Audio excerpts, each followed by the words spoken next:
All right, the first thing is, how do you know when mom and dad even need help? What are the triggers? What are the signs you should be looking for? Yeah. Because there's a few of them. What are some of the ones you... Oh, well, if I had known then what I know now, look around the condition of the house, see if things are starting to smell funny or... Yeah, I was going to say sorry in advance because some of these things, they're not easy to talk about. No, they can be kind of icky to consider, but you have to start planning for these things early. And one of the things is to just kind of look at what's different. See, maybe there's been some changes in your mom or your dad that you really weren't aware of just recently. Are they walking better than they, or not as good as they used to? Well, some of the signs that aren't very comfortable to talk about are the hygiene and just like you said, the condition of the house. I mean, we're talking about cleanliness, right? Right, yeah. Things are starting to just look, not as clean as they were. Maybe the house is starting to smell a little funny. Maybe your parents are starting to smell a little funny. Right. All that kind of stuff. I mean, it's we're laughing, but but because we've been there.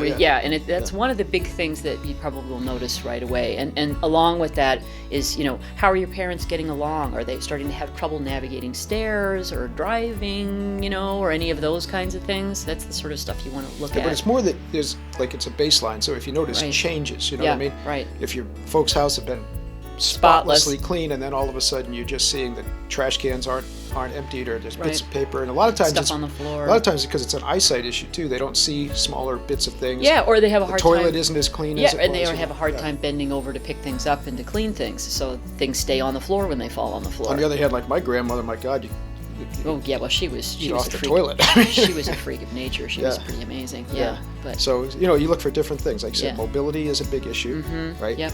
How they're responding in conversations. Yeah. Yeah. Yeah, and if you notice any memory impairment starting to happen there, maybe they tell the same stories kind of over and over and over again. Well, we do that too.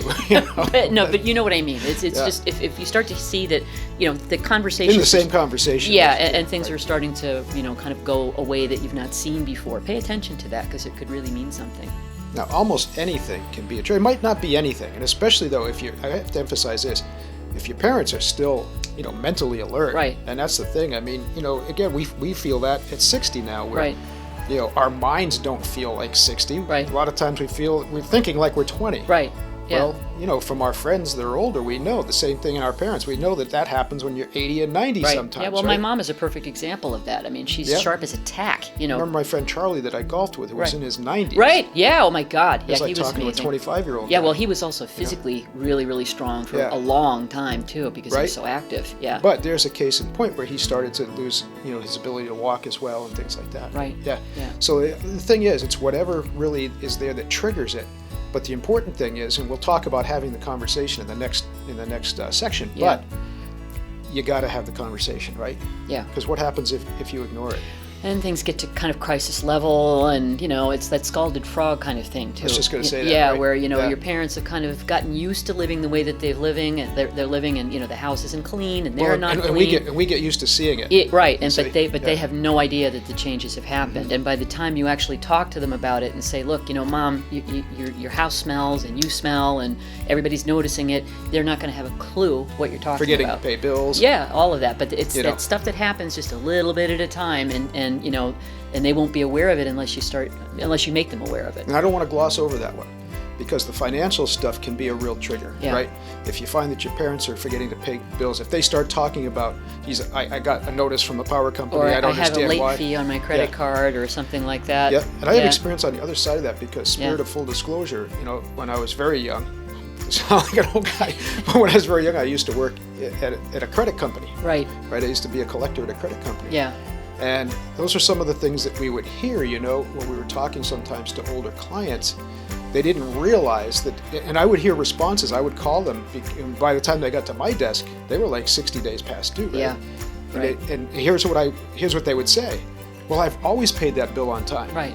Right? Yeah. They couldn't imagine that they'd missed that payment. Right. And so those are the things that are really assigned that something needs to be paid attention to. Well, and again, speaking from personal experience, sort of what happens sometimes too is that they just get overwhelmed with stuff they used to be able to manage really easily, and then there's a pile that starts to happen, and we just went through that, where there was stuff from 2017, 18, 19 mixed in with current bills, and they get to the bottom of the pile, and then before you know it, things are you're behind and things aren't getting paid, and Just gets lost in and the it just shuffle. gets lost. Yeah. All right, so the important thing that we really just need to emphasize once more is that you've got to watch for these signs. You've got Yeah. to watch for these certain triggers, these events that happen. Right, and some just of them can lapses be and really things. small too. You Yeah. you want to just before That's they, the point. Yeah, before they get to be the huge elephant in the room that Yeah. nobody wants to talk about. You got to keep your eyes open and just And be aware of that's these the little big- changes. That's the big part of it, because the question that always comes up, is it cool to talk about these things? Yeah. Well, yeah. Yeah. Especially when they're small, because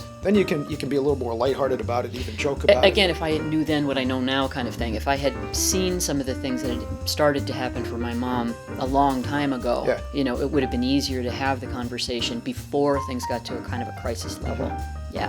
Okay, so let's summarize it. Watch for changes, right? Mentally and physically. Physically, yep. Even subtle changes, small changes need to be paid attention to, Yeah. right? Before they become big changes. Okay. Yeah.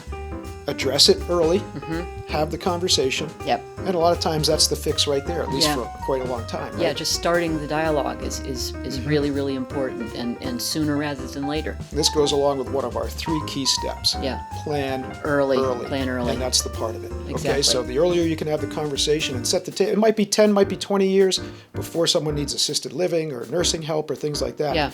But it's never too early to start the process. Exactly. We hope you enjoyed this first look at My Parents Are Old. This is just a sample of what you can expect from the series. We created this program because we're all dealing with this right now. We want our parents to be safe, secure, and happy, and sometimes navigating that journey can be really hard. You don't have to go it alone. Watch for new videos, workshops, and resources. We'll have new material up all the time. Join our live streaming online community, The Family Room. We'll share stories, information, and support with people just like us.